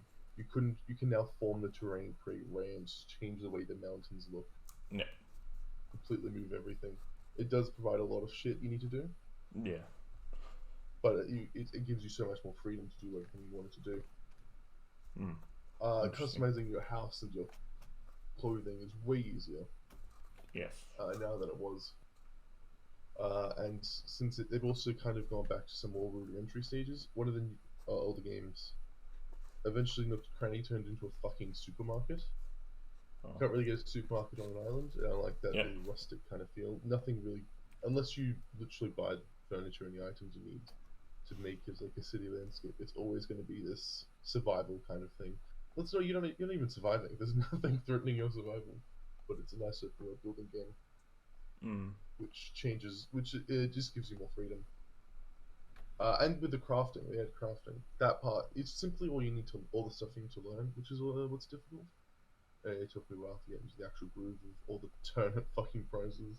Yeah. And when the events happened. Fuck the bunny event, the Easter event on that first year, the shittest fucking thing on the planet.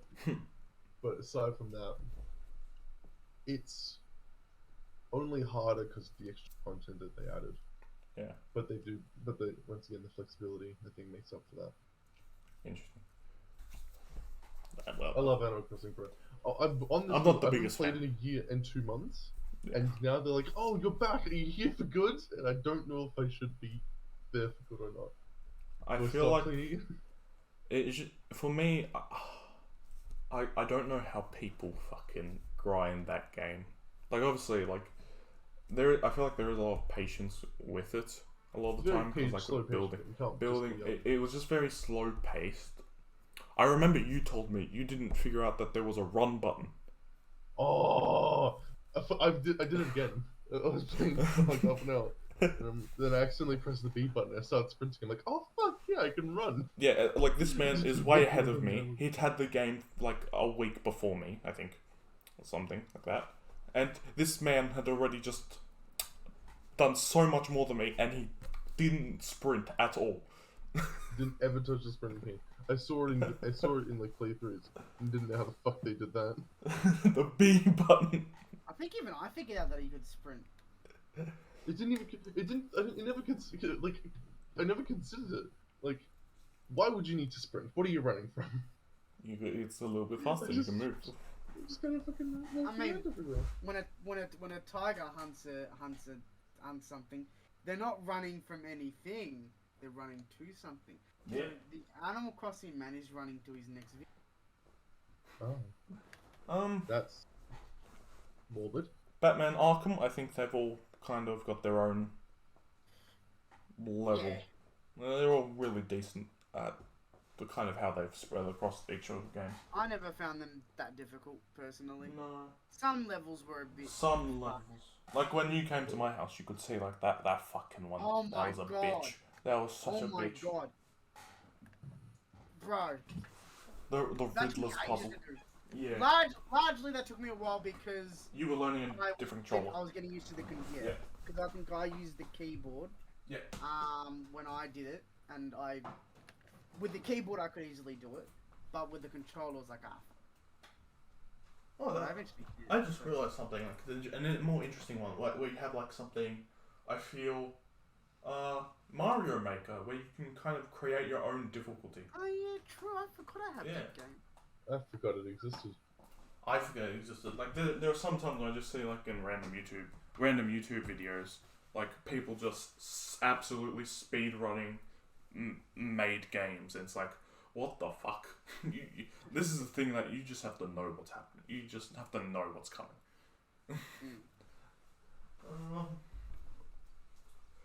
Mario Kart 8 Deluxe. I feel like Mario Kart has gotten a little bit easier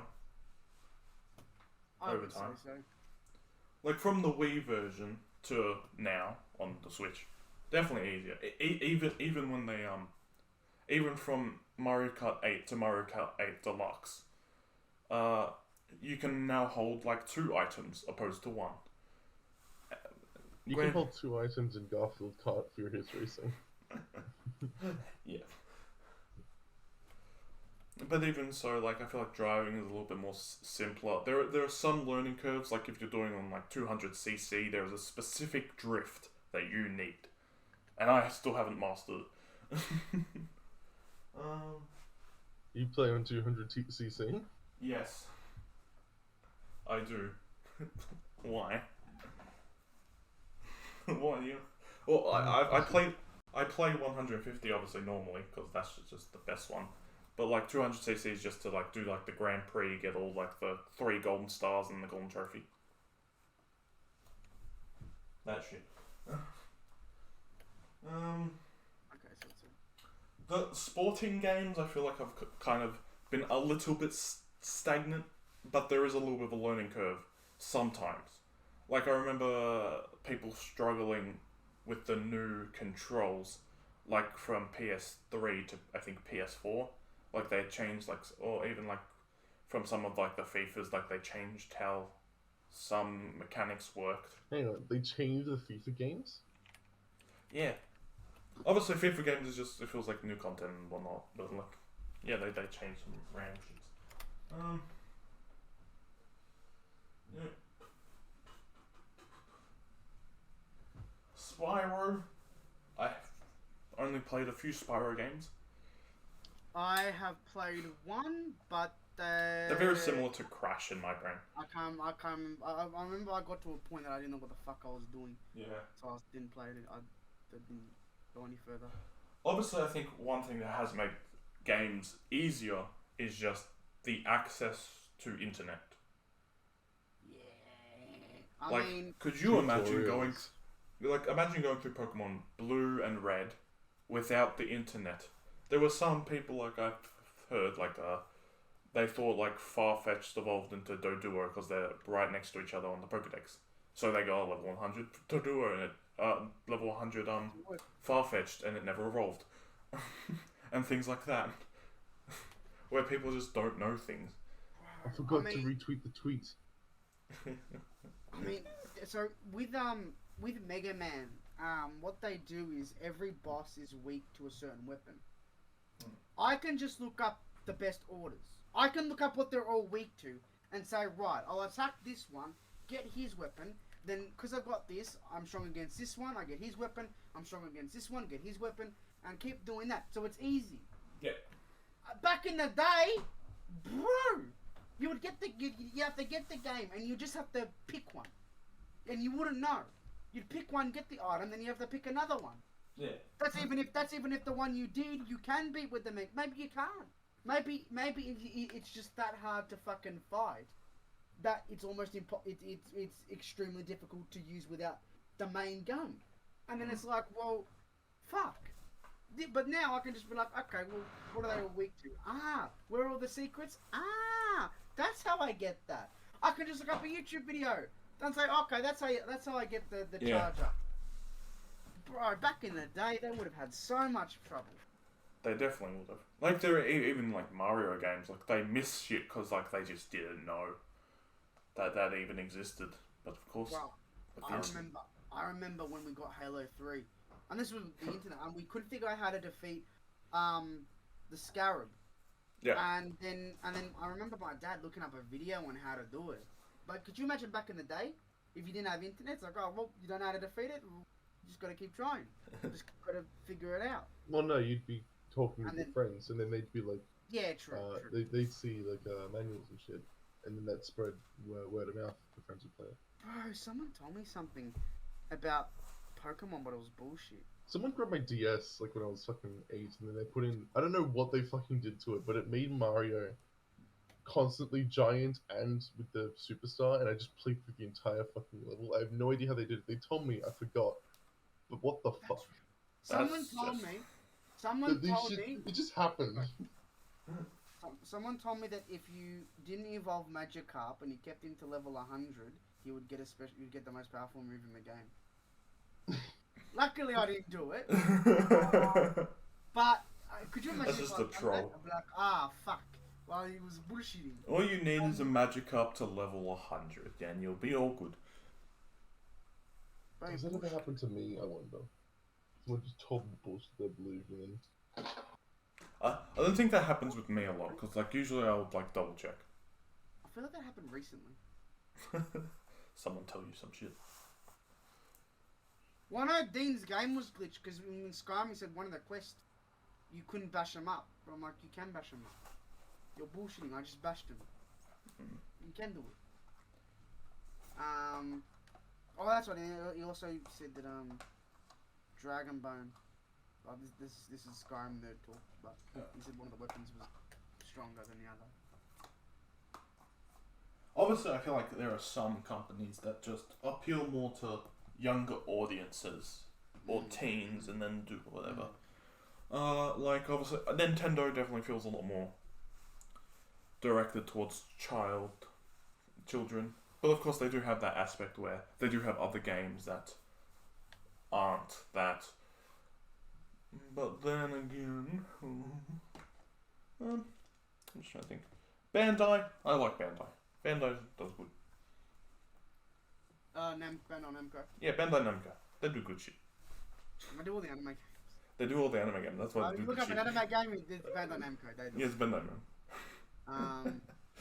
I mean, one interesting one, because I briefly mentioned this before the stream, but one interesting set of games that have an interesting way of handling difficulty is VR. Yeah. Simply because the difficulty is directly not only your skill, but your actual skill, right? Like, when you have a gun in VR, your aim is your literal aim. If you have a good aim in real life, you're probably going to have a decent aim in VR. It would be slightly different because with some guns, it's not there. There's no stock. You can't rest it. You can't do any of that shit. There's no weight. There's no actual proper recoil. But then in a game with swords like Blade and Sorcery, where it's designed to be a simulator of actual weapons, where things move as they should, it's like, I'm shit at it. Not because I'm not good at RPGs like this, but because I'm just not good at... I'm not a swords person in real life. Yeah. That's not something I do. It's not something I necessarily study. So, the difficulty and the skill I use with it is directly how I use my body, how I use my hands in actual real-life movement. My perception is pretty much myself, me actually looking around, me having to look between one person and the other person, and I think it's actually a very interesting way of doing difficulty, using your own body and your own stuff instead of just a mouse and a keyboard or a controller. And now that they're making more Omni treadmills commercially available, so they're like devices you can walk on the spot on. Yeah. Now all of a sudden, when I thought of this, I'm like, all of a sudden now you don't need stamina. You don't need stamina bars anymore. Because your stamina is you.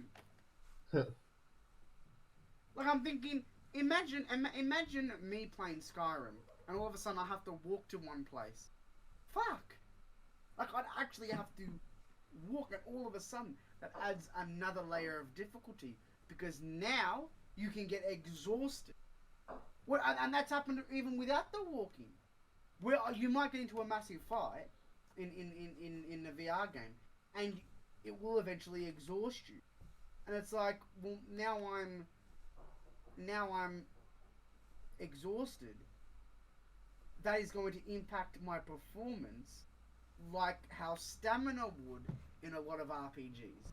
So now it's more of a real thing, more of a direct thing, and in that way it can make the game more difficult, but in a fun way, if that makes sense. In a way that's more understandable, more real.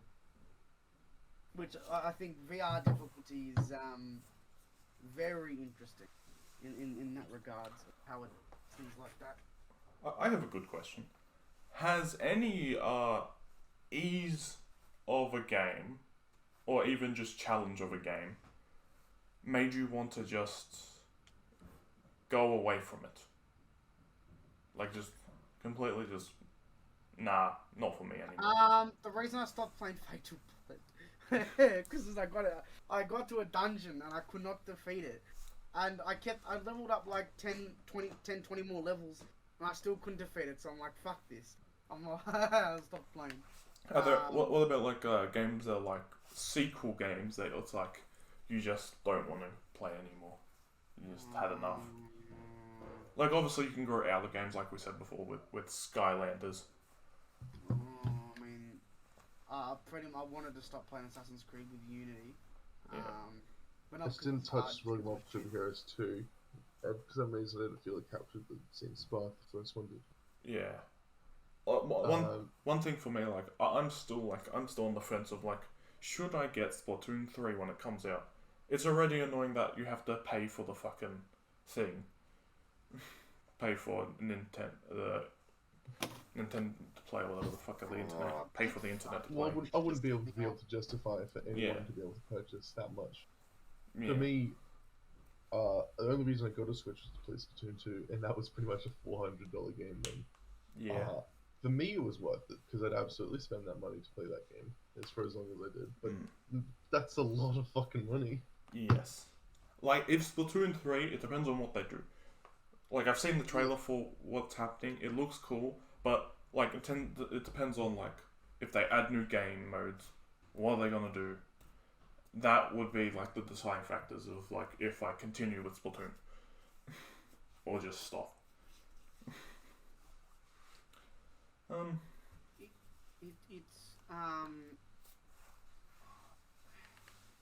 I mean, I don't want to get into the whole PC Master Race rhetoric, but fuck consoles for making you have to pay. That always infuriates me.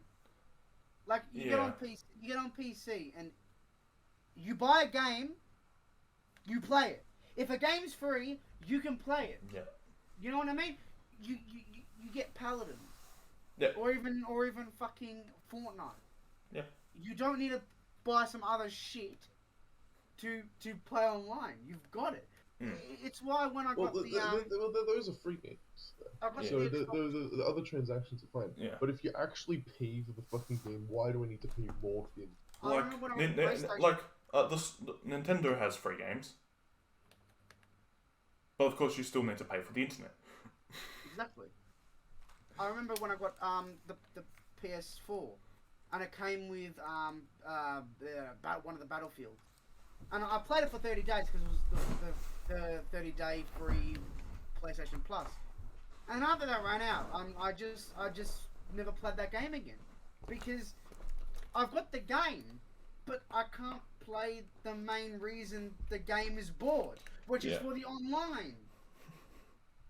And it baffles me. Because they want money.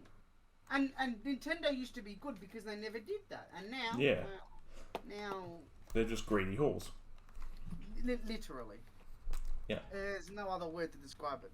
It was one of the aspects that I feel like a lot of people drifted towards Nintendo. But then it feels like you've just made games like Splatoon obsolete unless you have... if you purchase that thing, if you purchase the internet access, like, because obviously they changed it while the internet was still free when the Switch was initially out. I remember this, and I bought Splatoon in that time frame. But when they changed it, there was a long period of time where I just did not play. Hence why probably my level is so low, because I just did not have the internet access that I would have, on the Wii U, which was not pay.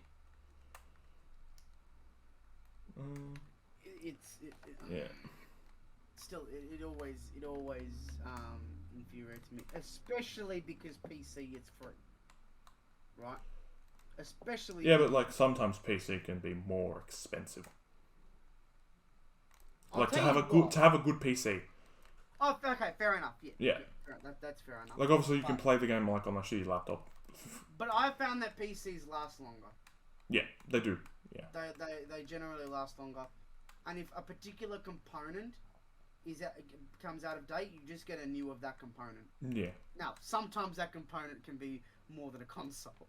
My Yes. graphics card was like 2 fucking PlayStations, but it was higher models. Like, well, fair enough. Yeah.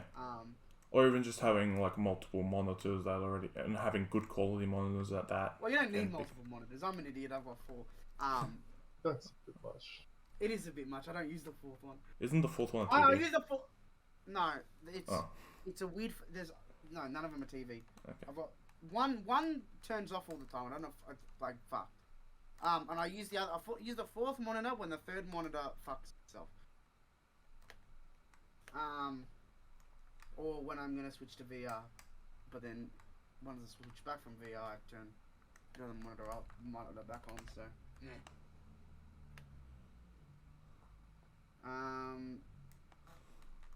I like how this turned from difficulty to like fuck paid online. Mm. Yeah, why? That adds to difficulty. It hurts my soul that I have to pay more. It's difficult on my wallet, bro. And then you've got Epic Games. I think the Epic Games platform is dog shit. Oh, but what they've done, they've But been free gems. games. The free games. Whoa. Oh, that was so Bro, good. they made GTA free. They did for a What limited the time. fuck? Bro, that I was so surprised. But then I realized, okay, I know why GTA did it. GTA did it because now they're gonna make more money. Yes. Because of the shark cards. Because all their money they make off shark cards, and then what they do is like, I get new people in, they play, and then they buy more shark cards. But of course, with Still. with GTA, it is a bit of an older game as well for PC. Fuck, so, there's so many games I've got that I would never have bought under any other circumstances, but because they were free, it's like. Yeah, right. I feel the same way. A lot of the games I claimed I'm never ever gonna play. Bro, I've got so many games on Epic that I'm never gonna play. But But I have them. They're free, yeah. They were free. I think the only games I've bought, like proper bought on this, is Satisfactory, Ghostbusters, and I think that's it. That's it. Maybe Kingdom Come. I think I might have bought that one. But everything else, I think I claimed. Yeah, I think I claimed for free. And then buying the and then internet, there's man, it's hurting my manga money. And then it's funny because the games on PC are generally cheaper anyway. And Yeah. you go on Steam, and you look at the sales. Yeah, that is another thing. Like, When the summer sale comes along. There's so many games I have I just can't even play. Or I Black just have Friday them for sales. future use. I have fucking Six Siege. I have fucking Kakarot. Can't play them. I can't run them for shit. You have Kakarot? Yeah, I Yeah, he bought does. it. It was 90% off. I'm like, I mean, okay. I reckon you could probably pay if you put everything to low. yeah. But you'd probably want. I bought Rainbow Six, but like I bought it discounted, and I Yeah, I got bought it discounted. the good edition, where I had like Deluxe edition, yeah. the deluxe edition where it gave characters. It was fucking cheap. It was cheap as fuck. That's why I bought it. I haven't played it. Can't play it. I've got it. Does do all of you have the fucking Garfield racing? Yeah. Yeah. Because it was $2, right? Yeah. Yeah. No. Well, Jack bought it for me. I told him to Okay. buy it for me if he wanted me to play it. I played like 3 games and I didn't uninstall. I fucking don't like that game. Yeah, I've already uninstalled it. That Okay. game. I've infuriated me. gotten my $2 out of it. Like, I'm good. No one I'm- loses $2. I told him I'm not. I said I was gonna pay him back. I'm not gonna pay him back. That game was dog shit. I don't give a fuck. If it was a good game, then maybe. It's $2. Doesn't matter. Yeah. Because I was gonna buy him a beer. Fury is way more expensive than Kart Fury. Yeah, well, Garfield Kart Fury is racing. How fucking small is the beer? But it's fucking. I'd go over fucking power ups and nothing would happen. I'd activate but there were power ups I'd activate and it detriments me. Well, hang on a minute, how the fuck does that work? It would teleport me, but the way it would teleport me fucked me up. Yeah. Fuck What's the you. point of that then?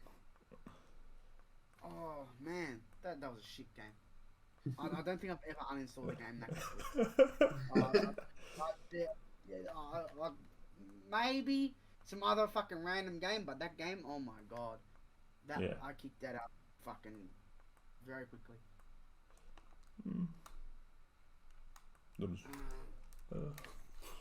Oh no, I didn't. Well, no, CS:GO I played for much longer.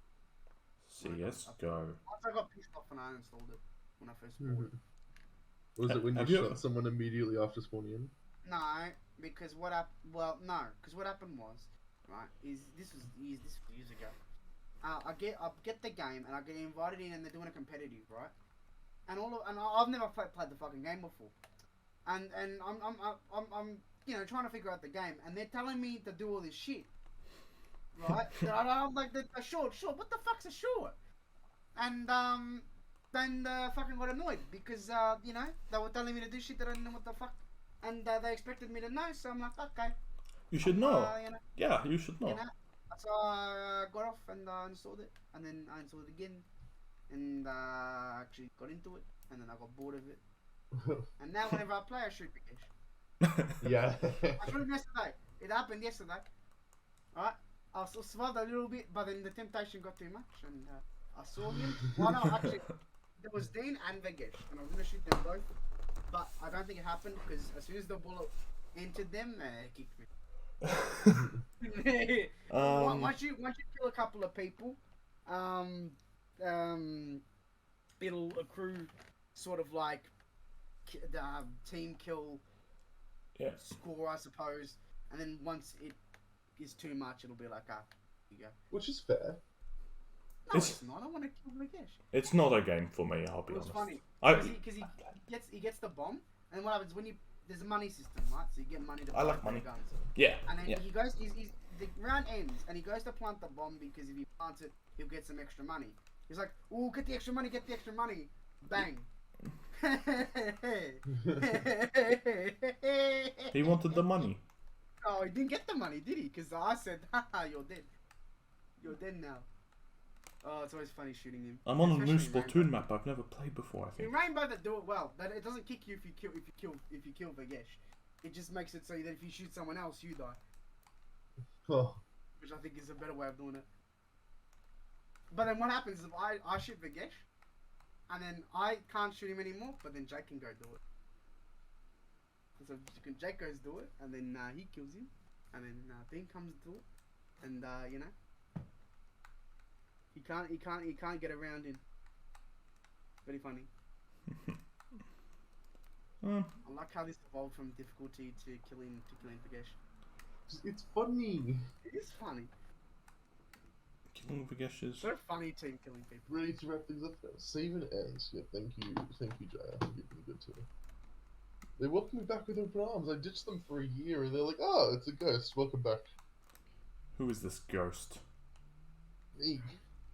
Renee said I looked like a mirage that was strikingly similar to me, that also smelled like me, which is weird. How do you remember what I smell like after a year and 2 months? But so they barely remembered you. They remembered me. Apple is still the superstar of the island, apparently. No, is it? Yeah, Apple, not Mitch. I mixed them up. They're nothing alike, but I mixed them up. All right. Well, do we have any other comments on like game difficulty or whatnot? Is that do we think that's sort of? Can't wait to play Pokemon Diamond and Pearl, the remix. See how fucking pissy. I want to play Arceus. I don't think it is. Yes. Arceus, yes. I have a suspicion it will be difficult. Oh, it's definitely going to be difficult. because just by the way they're doing it. Yeah. I want that to be my first proper Pokemon game. Arceus. You're gonna buy it in January. Maybe. Obviously, it's me, so I'm probably gonna pre-order it. I don't pre-order things. I pre-order it. I found more use for pre-ordering. Wait, Alex, you don't pre-order things? I don't pre-order games specifically. Okay. I pre-order books that I've already read. Okay. As one does. Yeah. Like I've read Mashal and then again translated to English. I'm like, okay, I'm buying that. I can't blame you. I did the same thing. But if I don't know if I'm not certain of the quality of something before I pre-order it, before I buy it, why would I pre-order it? Why would I give them my money in advance when I don't even know what the product they're giving me is? Which is especially prominent in games. There's these pre-order bundles or deals that you get more stuff, but because you pre-order it, because it's cheaper if you pre-order it, they're just trying to sell you the game before you get to play it. They get your money and then they don't have to give you a complete product because you've already pre-ordered it, haven't you? Like all the people yeah, but pre-ordered when it's something I Cyberpunk trust, like 2077. Pokemon, I feel like there's a little bit of a difference. Like there will be some things where I would just won't pre-order some shit because it's like that's a bit sketchy. I might pre-order Splatoon 3 because I'm gonna buy it anyway. But like any other game, just because of popularity or hype, like Cyberpunk 2077, like this fucking No Man's Sky was back when that got released. That's I just. regret playing Cyberpunk. I've played it. I played like. Oh, see, actually, how much? Because you might pre-order the game and then it comes out and it turns out to be total I played fucking 7 garbage. hours, But if that's you not actually didn't play, Yeah. if you didn't pre-order it, you waited a week till after release, and then for the reviews to come in to see if it was. I think worth pre-ordering spending for money me is something I never really used to do. It's become more of a thing I do now, simply for the fact of COVID. True. Me, if it's a game, especially on a console, and I don't have and if we're in fucking lockdown, I don't want to miss my chance of having it. Yeah, true. That's why I pre-order shit now. So I pre-ordered. Otherwise, I wouldn't be pre-ordering games. Did I pre-order No Man's Sky? Because there is that fear. It's like, oh, I don't Yes, want pre-ordered to. No Man's Sky. I just want to play. Just give me the fucking game. I I need my drugs. I'm probably whenever this fucking comes out, I'm gonna pre-order. Yeah. Even if it could be bad, I would still get Elder Scrolls 6 on pre-order Okay, well, just because. There's Yeah, some but things these you don't pre-order are all 'cause you would- games that you would we buy it regardless of quality. Yeah, these are all games But I feel like that's we're fine. known for though. Like amongst our friends, I feel like Elder Scrolls, that's Caleb, Splatoon, Alex, Pokemon, Hi. me. These are all games that we're just heavily known for, and it's like kind of Like a you see. thing. I mean, even though I don't trust Bethesda, they're probably gonna fuck Elder Scrolls 6 up. But I'm gonna buy it anyway. Yeah. You know, Fair enough. regardless Fair of enough. Whatever the reviews say, just because you know. But Alright. I don't know if I don't pre-order Splatoon 3 and then it turns out to be shit, I don't know if I'd buy it or not. Like, am I still gonna be that fan? Will buy it? Or do I? I'll be honest, Alex. From what I've seen, it looks good. I It don't. looks good. I at least trust Nintendo. Yeah, The Nintendo's quality of the games. Yeah. I can. At the That's the very one safe least. bet. Yeah. They're greedy fucking bastard. Same with Disney films. Yeah. Disney animated films. But They're you can. going to be fucking mint. Yeah, you even know if they're going to be at expensive as least. fuck. You know that they're going to be finished. It's not like Jump We Force. watched Zootopia recently, and that shit was immaculate with the details. Like, They created new animation software just for some of the fucking minor characters. yeah. They recorded voice lines, unique voice lines for every single character that appeared on the street. What the fuck? And that's the guarantee with Disney and Pixar. Yeah. Even if they're greedy fucking bastards and they want my money, at least my money is well earned. The money I Yeah. spend is not going to the people that create it; it goes to the people in charge. Unfortunately, that's just how this fucking system works. But still, Yeah. Yeah. Like obviously, I don't buy into every. Really trust the quality. I don't buy into every Pokemon game. I still don't have the fucking new Snap game. I'm not really that interested in the new Snap game at all. I've been playing the new Pokemon free game though. I forget what it's called. I could check it very easily. Pokemon Unite. That's right. Oh yeah. I've been playing Pokemon Unite. Oh, Because it's 10-minute games. It's is it just any good? What is it? Is it any? it's kind of very straightforward.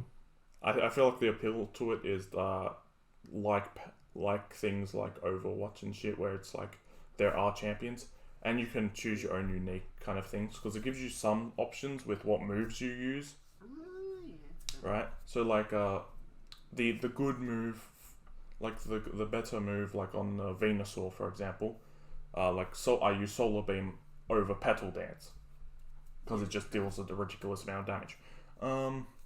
And there are things like with some of the champions as well, like you have to evolve them. So Bulbasaur, Ivysaur, Venusaur at certain levels after defeating multiple either the opposing team or bosses. I don't know. Somehow this became an advertisement for Pokemon Unite. But it's completely free, and I just enjoy playing it times. Get my login bonus. Over playing Paladins, which can still be very buggy. Yeah. It used to be part of the appeal, but now it's a release game, so now I just fucking hate it for it. Yeah. If like Pokemon Unite has a ridiculous amount of Pokemon champions you can actually play as well. I didn't think it was that as big as it is. And like I've slowly just tried to like find what character I like to play the most, and so far the one I've liked to play out of the ones I have played is Absol. I don't have Absol, but like you obviously has like, because there are a lot, you have like four Pokemon will be in like a rotation type thing, which is good as well. Yeah. But still, it's like this is just a side game. It's such a filler game, just in the meantime before like the good Arceus game comes out and Presumably good. Diamond and Pearl. Nah, it's gonna be good. It's gonna be good. What are you on about? Presumably. Likely, but you know, there's no guarantee. I guarantee. I mean, with shit like this, you can never be 100%. They're giving me my Typhlosion. It's going to be good. That's all I know. I can't believe I watched the fucking Pokemon fucking bullshit, and now I actually give a fuck about this new game, which I want to be my first Pokemon game. Yeah, it's because it's the one thing all Pokemon fans have wanted since the beginning of time. But you're not a Pokemon fan. You're just Nope. I'm just like, oh, this is cool. Sure. Yeah. Maybe I won't buy it. Maybe I'm just interested on the service. Yeah. We'll see. I think you are more interested on the service. But yeah, I have absolutely no attachment to that. See, what Pokemon feels like it's doing currently is you have Diamond and Pearl, which is a love letter to Pokemon fans. So that's essentially what it is. And then you have Pokemon Arceus, which is what's going to happen moving forward. And I think it's just very partially exciting to see what will happen in the future. I don't know. I feel like we've kind of talked enough. Yeah. I think at this point we're sort of just dragging it out. Yeah. Just so we can get like 2 hours. Yeah, we're on 1 hour 6 minutes and we're starting to lose content. Yeah. For all our wonderful viewers, thank you all for watching. Caleb has to do the outro. Me? Oh, okay. Yeah. No, I'm not Thank listening you. to that, I'm just thanking all the viewers that are watching. Thank all. Yeah, Yeah. like you said, thank you. If you liked it, good on you. If you didn't like it, good on you. Go fuck yourself. This was difficult to use, and you know, I don't know that shit. I suppose. Alright. Bye bye.